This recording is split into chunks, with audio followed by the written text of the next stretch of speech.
राघव राजा राम पतित पावन सीताराम।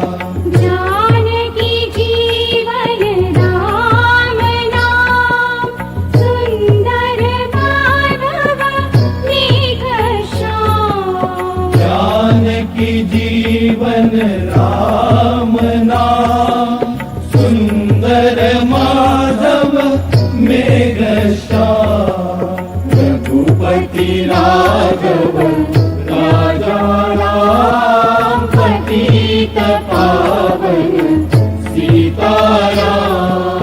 रघुपति राघव राजा राम पतित पावन सीताराम। प्रभू रामचंद्रांच्या अंगी असलेले गुण म्हणजे जीवनाचे सर्व आदर्शच. या गुणगानाची गाथा म्हणजेच रामरक्षा स्तोत्र. रामरक्षा स्तोत्र हे सर्व स्तोत्रांमध्ये प्रभावी स्तोत्र आहे. या स्तोत्राची दोन वैशिष्ट्ये आहेत. एक म्हणजे हे स्तोत्र सर्व वाईट शक्तींचा नाश अत्यंत परिणामकारक करणारे असे स्तोत्र आहे. कारण देवाधिदेव श्री शंकरांनी बुधकौशिक ऋषींना हे स्तोत्र स्वप्नात येऊन सांगितले आणि त्यांनी सकाळी उठून हे स्तोत्र लिहून काढले आहे. तसेच या स्तोत्राचे दुसरे वैशिष्ट्य म्हणजे रामरक्षा स्तोत्र हे मंत्रस्वरूप आहे. त्यामुळे याच्या पठणाने किंवा नुसत्या श्रवणाने त्या व्यक्तींच्या अंगी आत्मिक सामर्थ्य निर्माण होतेच, शिवाय ज्या ठिकाणी या मंत्ररूपी स्तोत्राचे उच्चारण होत असते त्या उच्चारणातून निर्माण होणाऱ्या मंत्रलहरींमुळे त्या घरातील आणि परिसरातील दुष्ट शक्तींचा नायनाट होऊन परिसर पवित्र होतो. आज आपण दररोजच्या व्यापांनी पुरते वेढले गेलो आहोत. मानसिक ताण वाढतायत, चित्त शांत नाही. आनंदी समाधानी जीवन होण्यासाठी रामरक्षा स्तोत्र पठण घरात रोज झाल्यास घरात सुख शांती येईलच. त्याशिवाय आपल्या लहान मोठ्या अडचणींवर मात करण्याचे बळ आपल्या कुटुंबात निर्माण होईल. वाईट विचार नष्ट होतील. मुलांचे विद्या अभ्यासात लक्ष स्थिर होऊन त्यांना जीवनाच्या अखेरपर्यंत सतत साथ देणारी यशाची खरीखुरी गुरुकिल्ली मिळाल्याचे प्रत्ययास येईल. सर्व दुःख अरिष्ट नष्ट होऊन उत्तम आरोग्य, दीर्घायुष्य, विद्या, विजय, सुख, ऐश्वर्य प्राप्त व्हावे यासाठी मुलामुलींना लहानपणापासूनच या स्तोत्राच्या दररोज पठणाची सवय लावून आपण त्यांना आवश्यक असणारा उत्तम धार्मिक संस्कार घडवावा. रामरक्षा स्तोत्र हे दररोज दिवे लागणीनंतर म्हणावे. शुचिर्भूत होऊन तबकडीत उदबत्ती लावून ठेवावी. शक्यतो पद्मासनात बैठक घ्यावी. रामरक्षा स्तोत्र ज्या पद्धतीने म्हणावयाचे असते त्याच विशिष्ट पद्धतीने म्हटलेले येथे आपण ऐकाल. रामाचा परमभक्त मारुती आहे, म्हणून रामरक्षा स्तोत्रानंतर लगेच मारुती स्तोत्र म्हणावयाचे असते. त्यानंतर लावलेली उदबत्ती आपल्या घरातून वाईट शक्तींचा नायनाट होऊन सर्व चांगले व्हावे अशा स्वरूपाची आपली स्वतःची मागणी मनात बोलत सर्व घरातून दारापर्यंत फिरवावी. तबकडीतील अंगारा घरात सर्वांना लावावा. राहिलेला अंगारा डबीत साठवावा. या अंगाऱ्याचा उपयोग अडचणींच्या वेळी जरूर होतो. कामासाठी प्रवासासाठी बाहेर जाताना थोडासा अंगारा पुढीत न्यावा. शक्य नसेल तेव्हा किंवा रोजच ही ध्वनिफीतच वापरण्यास हरकत नाही, कारण तयार करतेवेळी ही ध्वनिफीत अत्यंत धार्मिक, पवित्र आणि शास्त्रशुद्ध पद्धतीने संस्कारित केली आहे. श्री रामरक्षा.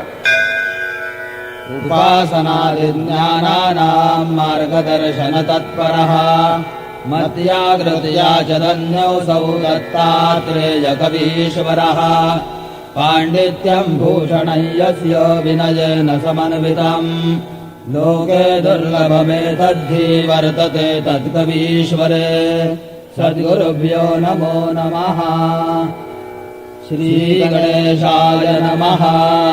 अस्य श्रीरामरक्षा स्तोत्रमन्त्रस्य बुधकौशिक ऋषिः श्रीसीतारामचन्द्रो देवता अनुष्टुप् सीताशक्तिः श्रीमद्हनुमानकीलकम् श्री सीतारामचन्द्र प्रीत्यर्थे रामरक्षा स्तोत्र मन्त्र जपे विनियोगः।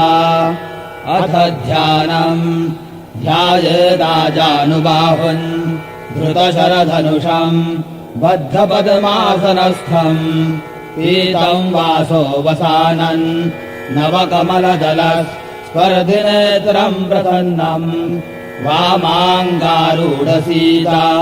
मुखकमलमिलल् लोचनम् नीरदाभन् नानालङ्कारदीप्तम् दधतमुरुजटा मण्डलम् रामचन्द्रम् इति ध्यानम् चरितम् रघुनाथस्य शतकोटिप्रविस्तरम् एकैकमक्षरम् पुंसाम् महापातकनाशनम् ध्यात्वा नीलोत्पलश्यामौ रामौ राजीवलोचनम् जानकी लक्ष्मणोपेतन् जटामुकुटमण्डितम् सासितूणधनुर्बाण पाणिन्नक्तम् चरान्तकम् स्वलीलया जगत्रातु माविर्भूतमजम् विभुम् रामरक्षाम् पठेत्राज्ञः पापग्नीम् सर्वकामदाम् शिरो मे राघवः पातु भालम् दशरथात्मजः कौसल्येयो दृशौ पातु विश्वामित्रप्रियश्रुति घ्राणम् पातु मखत्राता मुखौ सौमित्रिवत्सलः जिह्वाम् विद्यानिधिः पातु कण्ठम् भरतवन्दितः स्कन्धौ दिव्यायुधः पातु भुजौ भग्नेशकार्मुकः करौ सीतापतिः पातु हृदयम् जामदग्न्यजित् मध्यम् पातु खरध्वंसी नाभिञ्जाम्बवराश्रयः सुग्रीवेशः कटी पातु सक्थिनी हनुमत्प्रभुः ऊरू रघूत्तमः पातु रक्षः कुलविनाशकृत जानुनी सेतुकृत् पातु जङ्घे दशमुखान्तकः पादौ विभीषणश्रीदः पातु रामोऽखिलम् वपुः एताम् रामबलोपेताम् रक्षाय सुकृती पठेत् सचिराय सुखी पुत्री विजयी विनयी भवेत् पातालभूतलव्योम चारिणश्छद्मचारिणः न द्रष्टुमपि शक्तास्ते रक्षितम् रामनामभिः रामेति रामभद्रेति रामचन्द्रेति वा स्मरन् नरो न लिप्यते पापैर्भुक्तिम् मुक्तिम् च विन्दति जगज्जयित्रैकमन्त्रेण रामनाम्नाभिरक्षितम् यः कण्ठे धारयेत् तस्य परस्थाः सर्वसिद्धयः वज्रपैंजरनामेदै यो रामकवचम् स्मरेत् अव्याहताज्ञः सर्वत्र लभते जयमङ्गलम् आदिष्टवान् यथा स्वप्ने रामरक्षामि मां हरः तथा लिखितवान् त्रातः प्रबुद्धो बुधकौशिकः आरामः कल्पवृक्षाणाम् विरामः सकलापदाम्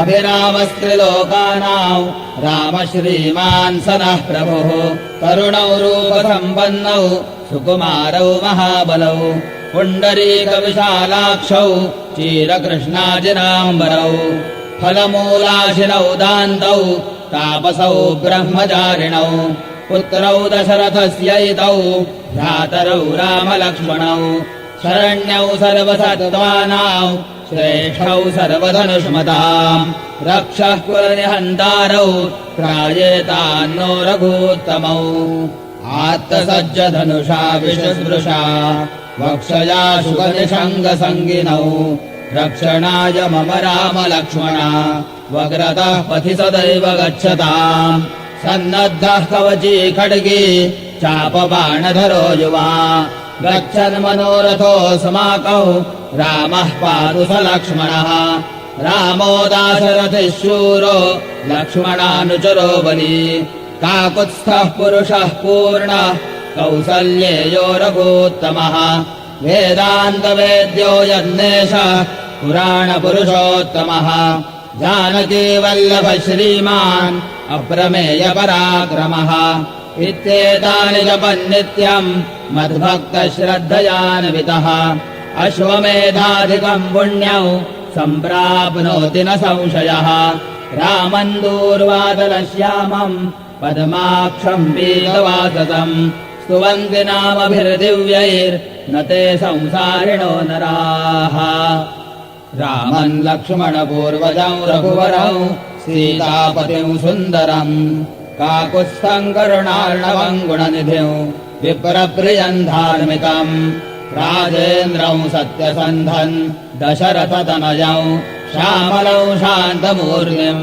वन्दे लोकाभिरामौ रघुकुलतिलकौ राघवौ रावणारिम् रामाय रामभद्राय रामचन्द्राय वेधसे रघुनाथाय नाथाय सीतायाः पतये नमः श्रीराम राम रघुनन्दन राम राम श्रीराम राम भरताग्रज राम राम श्रीराम राम रणकर्कश राम राम श्रीराम राम शरणम् भव राम राम श्रीरामचन्द्रचरणौ मनसा स्मरामि श्रीरामचन्द्रचरणौ वचसा गृह्णामि श्रीरामचन्द्रचरणौ शिरसा नमामि श्रीरामचन्द्रचरणौ शरणम् प्रपद्ये माता रामो मत्पिता रामचन्द्रः स्वामी रामो मत्सखा रामचन्द्रः सर्वस्वम् मे रामचन्द्रो दयालुर्नान्यम् जाने नैव जाने न जाने दक्षिणे लक्ष्मणो यस्य वामे तु जनकात्मजा पुरतो मारुतिर्यस्य तं वन्दे रघुनन्दनम् लोकाभिरामौ रणरङ्गधीरौ राजीवनेत्रौ रघुवंशनाथम् कारुण्यरूपम् करुणाकरन्तौ श्रीरामचन्द्रौ शरणम् प्रपद्ये मनोजवम् मारुततुल्यवेगम् जितेन्द्रियम् बुद्धिमताम् वरिष्ठम् वातात्मजम् वानरयूथमुख्यौ श्रीरामदूतौ शरणम् प्रपद्ये पूजन्तौ राम रामेति मधुरम् मधुराक्षरम् आरुह्य कविताशाखाम् वन्दे वाल्मीकिकोकिलम् आपदामपहर्तारम् दातारौ सर्वसम्पदाम् लोकाभिरामौ श्रीरामम् भूयो भूयो नमाम्यहम् भर्जनम् भवबीजानाम् अर्जनौ सुखसम्पदाम् गर्जनय्यमदूतानाम् राम रामेति गर्जनम् रामो राजमणिः सदा विजयते रामौ रमेशम् भजे रामेणाभिहता निशाचरचमू रामाय तस्मै नमः रामा नास्ति परायणम् परतरौ रामस्य दासोऽस्म्यहम् रामे चित्तलयः सदा भवतु मे भो राम मामुद्धर राम रामेति रामेति रमे रामे मनोरमे सहस्रनाम तत्तुल्यौ राम नाम वरानने इति श्रीबुधकौशिकविरचितम् श्रीरामरक्षास्तोत्रमन्त्रसम्पूर्णम् श्रीसीतारामचन्द्रार्पणमस्तु। श्रीमारुतिस्तोत्र भीमरूपी महारुद्रा वज्र हनुमान मारुति वनारी अंजनी सूता रामदूता प्रभञ्जना महाबली प्राणदाता सकला औषधी बळे सौख्यकारी दुःखहारी दूत वैष्णवगायका दीननाथा हरिरूपा सुन्दरा जगदन्तरा पाताल देवता हन्ता भव्य सिन्दूरलेपना लोकनाथा जगन्नाथा प्राणनाथा पुरातना पुण्यवन्ता पुण्यशीला पावना परितोषका ध्वजाङ्गे उचली बाहो आवेशे लोटलापुडे काळाग्निकाळरुद्राग्निलेखता कापती भये ब्रह्माण्डे मायिलीनेणो आवळे दन्तपङ्गती नेत्राग्निचालिल्या ज्वाळा भ्रुकुटी दाठिल्या बळे उच्छते मुरडिले माथा किरीटी कुण्डले बरी सुवर्णकटिका सोटी घंटा किङ्किणी नागरा ठकारे पर्वता ऐसा नेटका सडपातळू चपळांग पाहता मोठे महाविद्युल्लते बरी कोटीच्या कोटी उड्डाणे झेपावे उत्तरेकडे मंद्राद्री सारिका द्रोणो क्रोधे उत्पाटिला बळे आणिला मागुती नेला आला गेला मनोगती मनासी टाकिले मागे गतीसी तुळना नसे अनुपासोने ब्रह्मांडा येवडा होत जातसे तयासी तुळना कोठे मेरुमांदार कुटे ब्रह्मांडा भोवते वेढे वज्रपुच्छे करू शके तयासी तुळना कैचे ब्रह्मांडी पाहता नसे आरक्त देखिले डोळा ग्रासिले सूर्यमंडळा वाढता वाढता वाढे भेदिले शून्यमंडळा धनधान्य पशुवृद्धी पुत्र पौत्र समग्रही पावती रूप विद्यादि स्तोत्र पाठे करूनिया भूत प्रेत संबंधादि रोग व्याधि समस्तहि नासती तुलसी चिंता आनंदे भीम दर्शने हे धरा पंधरा श्लोकी लाभली शोभली बली दृढ हो निसंदेहो संख्या चंद्र कळा गुणे रामदासी अग्रगण्यू कपिकुळासी मंडणू रामरूपी अंतरात्मा दर्शने दोषनासती इति श्री रामदास कृतम् संकट निरसनम् मारुति स्तोत्रम् सम्पूर्णम् श्री मारुतिराजार्पणमस्तु। बोल बजरंग बली की जय, सियावर रामचंद्र की जय, पवन सुत हनुमान की जय। राम लक्ष्मण भरत शत्रुघ्न जानकी जय बोलो हनुमान की जय बोलो हनुमान की जय बोलो हनुमान की। जय श्री राम राम राम राम राम।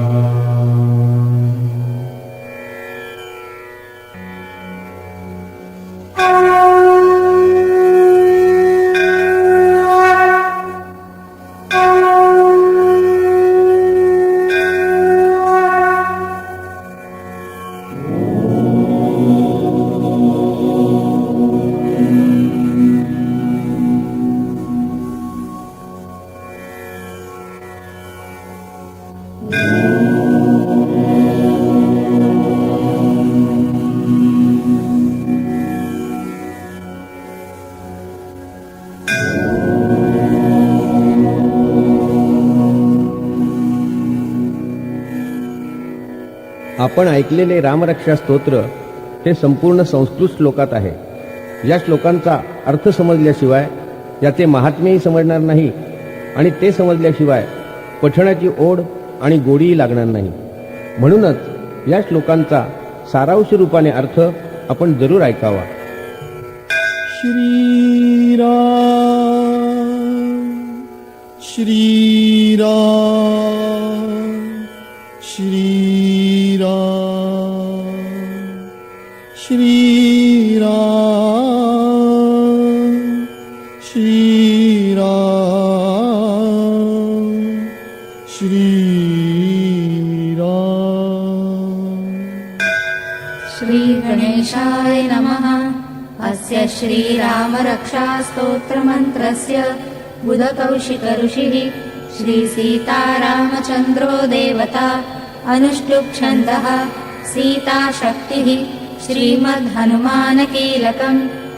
श्री सीतारामचन्द्रप्रीत्यर्थे रामरक्षास्तोत्रमन्त्रजपे विनियोगः।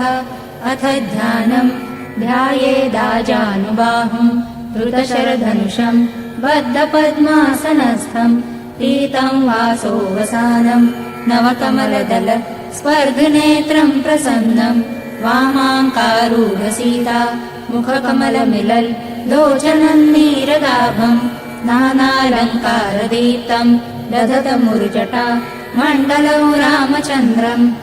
येथे सुरुवातीस श्री रामरक्षा स्तोत्र रूपी मंत्र आपण म्हणणार आहोत असे सांगितले असून आजानुबाहू श्री रामाच्या तेजस्वी शरीराचे वर्णन करून प्रभू रामचंद्राचे ध्यान प्रारंभी करावे असे आवाहन केले आहे।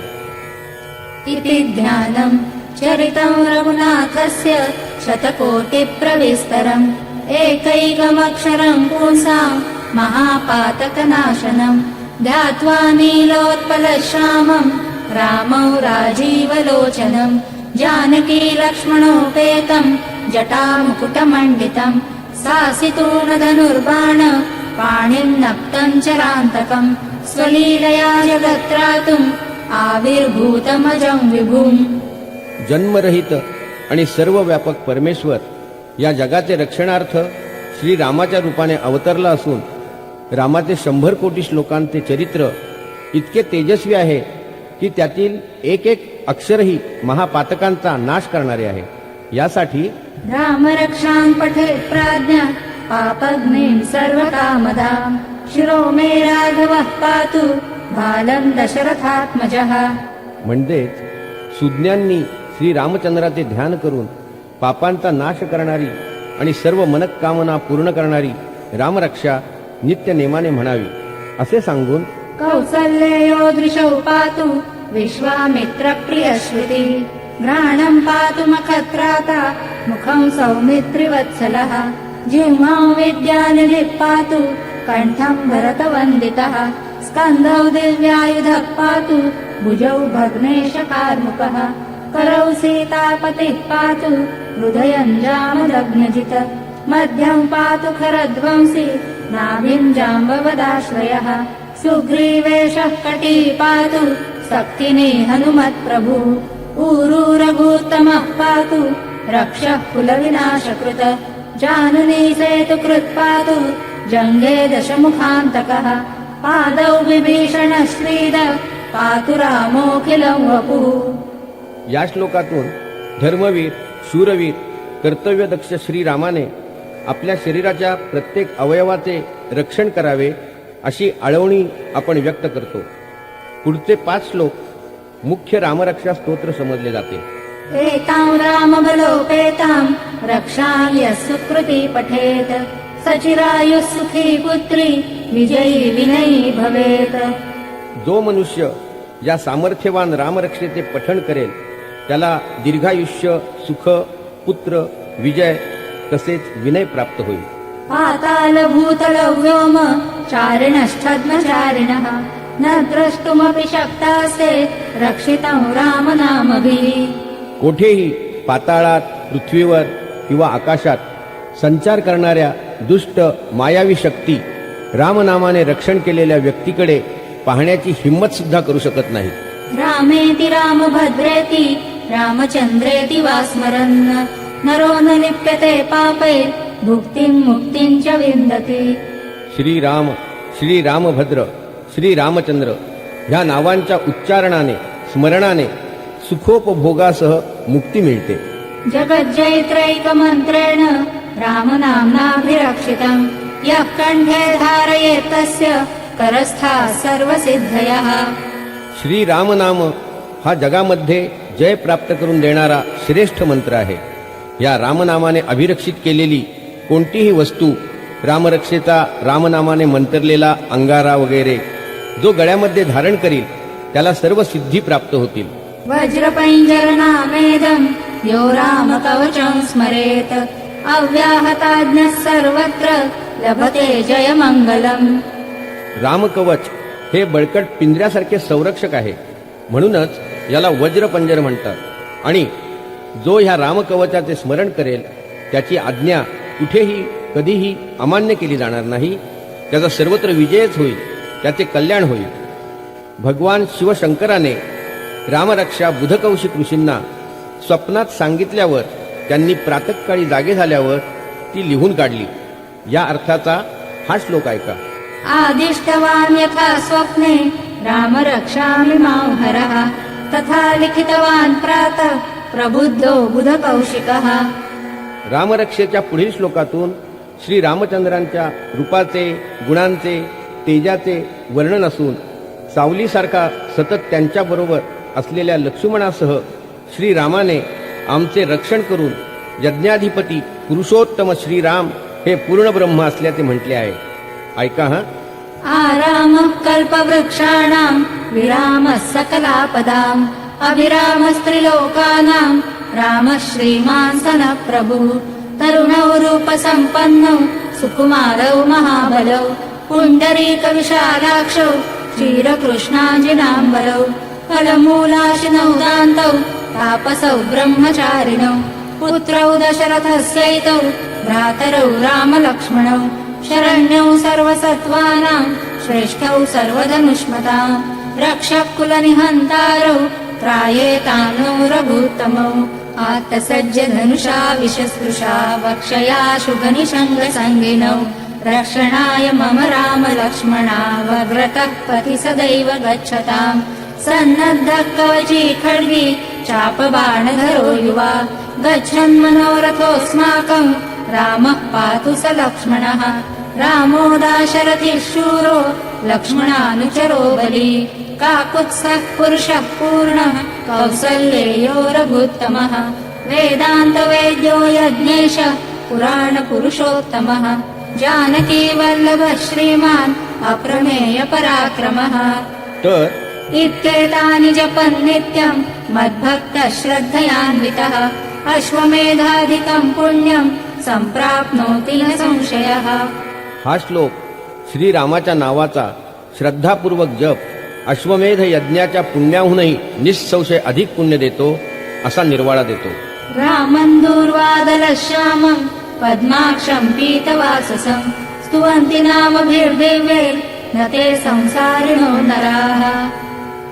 रामम् लक्ष्मणपूर्वजं रघुवरम् सीतापतिम् सुन्दरम् काकुत्स्थम् वरुणार्णवम् गुणनिधिम् विप्रप्रियम् धार्मिकम् राजेन्द्रम् सत्यसन्धम् दशरथतनयम् श्यामलम् शान्तमूर्तिम् वन्दे लोकाभिरामम् रघुकुलतिलकम् राघवम् रावणारिम् रामाय रामभद्राय रामचन्द्राय वेदसे रघुनाथाय नाथाय सीताय पतये नमः.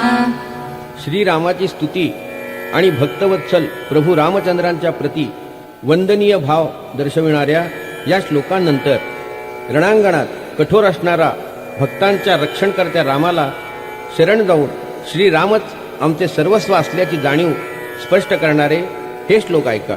श्रीराम राम रघुनंदन राम राम श्रीराम राम भरताग्रज राम राम श्रीराम राम रणकर्कश राम राम श्रीराम राम शरणं भव राम राम श्रीरामचंद्र चरणौ मनसा स्मरामि श्रीरामचंद्र चरणौ वचसा गृह्णामि श्रीरामचंद्र चरणौ शिरसा नमामि श्रीरामचंद्र चरणौ शरणं प्रपद्ये. माता रामो मत्पिता रामचन्द्रः स्वामी रामो मत्सखा रामचन्द्रः सर्वस्वं मे रामचन्द्रो दयालुः नान्यं जाने नैव जाने न जाने दक्षिणे लक्ष्मणो यस्य वामे कुजनकात्मजा पुरतो मारुतिर्यस्य तं वन्दे रघुनन्दनं लोकाभिरामौ रणरङ्गधीरं राजीवनेत्रं रघुवंशनाथं कारुण्यरूपं करुणाकरन्तं श्रीरामचन्द्रौ शरणं प्रपद्ये. श्रीरामचंद्रांच्या स्तुतीनंतर अवघ्या एका श्लोकात अत्यंत परिणामकारकपणे हनुमंताच्या सामर्थ्याचे प्रभावी वर्णन आहे. तो श्लोक असा. मनोजवं मारुततुल्यवेगं जितेन्द्रियं बुद्धिमतां वरिष्ठं वातात्मजं वानरयूथमुख्यं श्रीरामदूतं शरणं प्रपद्ये. तर पूजन्तं राम रामेति मधुरं मधुराक्षरम् आरुह्य कविताशाखां वन्दे वाल्मीकिकोकिलम्. हा श्लोक रामायणाचे कवी महर्षी वाल्मिकी यांची थोरवी गातो.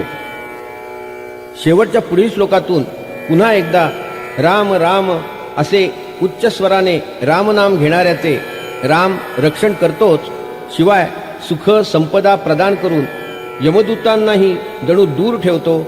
अशा श्रीरामाला पुनश्च एक वार वंदन असो या तऱ्हेचा अर्थ प्रतीत होतो. आपदामपहर्तारं दातारं सर्वसंपदां लोकाभिरामं श्रीरामं भूयो भूयो नमाम्यहम्. भर्जनं भवबीजानाम् अर्जनं सुखसम्पदां तर्जनय्यमदूतानां राम रामेति गर्जनम्. रामो राजमणिः सदा विजयते रामौ रमेशं भजे रामेणाभियता निशाचरचमु रामाय तस्मै नमः. रामान्नास्ति परायणं परतरं रामस्य दासोऽस्म्यहम्. रामे चित्तलयः सदा भवतु मे भो राम मामुद्धर. रामरक्षेचा शेवटचा श्लोक म्हणजे भगवान शंकराची श्रीरामाप्रती असलेली भक्ती, त्याचे तेज, त्याचे सामर्थ्य किती अफाट आहे हे पार्वतीस सांगताना भगवान श्री शंकर म्हणतात की राम राम राम हा एक नामोच्चार विष्णू सहस्त्रनामाशी बरोबरी करणारा आहे. तो श्लोक राम रामेति रामेति रमे रामे मनोरमे सहस्रनाम तत्तुल्यं राम नाम वरानने इति श्री बुधकौशिक विरचितं श्रीराम रक्षा स्तोत्र मंत्र संपूर्णं श्री सीतारामचंद्रार्पणमस्तु. श्रीराम श्रीराम श्रीराम श्रीराम श्रीराम श्रीराम. परम रामभक्त श्री रामदास स्वामी यांनी आपल्या कवनांमधून व्यक्त केलेली रामभक्ती नित्य नेमाने श्रवण करण्यासारखी आहे. प्रातस्मरण. प्रभाते मनी राम चिंतित जावा, पुढे वैखरी राम आधी वदावा. सदाचार हा थोर सांडू नयेतो, जनितो चितो मानवी धन्य होतो. घनश्याम राम लावण्य रूपी, महाधीर गंभीर पूर्ण प्रतापी. करी संकटी सेवकाचा कुडावा, प्रभाते मनी राम चिंतित जावा. करुणा. अनुदिनानुतापे तापलो राम राया, परमदिन दयाळा नीरसी मोहमाया. अचपळ मन माझे नावरे आवरिता, तुझ विणसिण होतो धावरे धावता. श्री राम मंत्राचा श्लोक. नको शास्त्र अभ्यास व्युत्पत्ती मोठी, जडे गर्वताठा अभिमान पोटी. कसा कोणता नेणवे आज पारे, हरे राम हा मंत्र सोपाज पारे. आणि आता ऐका एक श्लोकी रामायण अर्थात श्री रामचरितम. आदौ राम तपोवनादिगमनं, हत्वा मृगं काञ्चनं. वैदेही हरणं जटायुमरणं, सुग्रीव सम्भाषणं. वाली निर्दलनं समुद्रतरणं, लङ्कापुरी दाहनं. पश्चात् रावण कुम्भकर्णहननम्, एतद्धि रामायणम्. या ध्वनिफितीच्या निर्मितीची संकल्पना बाजारू वृत्तीची नाही. मी स्वतः गेली 50 वर्षे वयाच्या 8व्या वर्षापासून नित्य नेमाने रामरक्षा स्तोत्राचे पठण करतो. त्या स्वानुभवातून एका सामाजिक जाणीवेने प्रवृत्त होऊन सर्वांना मनस्वास्थ्य आणि आरोग्य दीर्घायुष्य मिळावे या कृतज्ञतेच्या भावनेतून या ध्वनिफितीची निर्मिती आहे. या रामभक्ताचे हे भाव आपण ध्यानी घ्यावेत.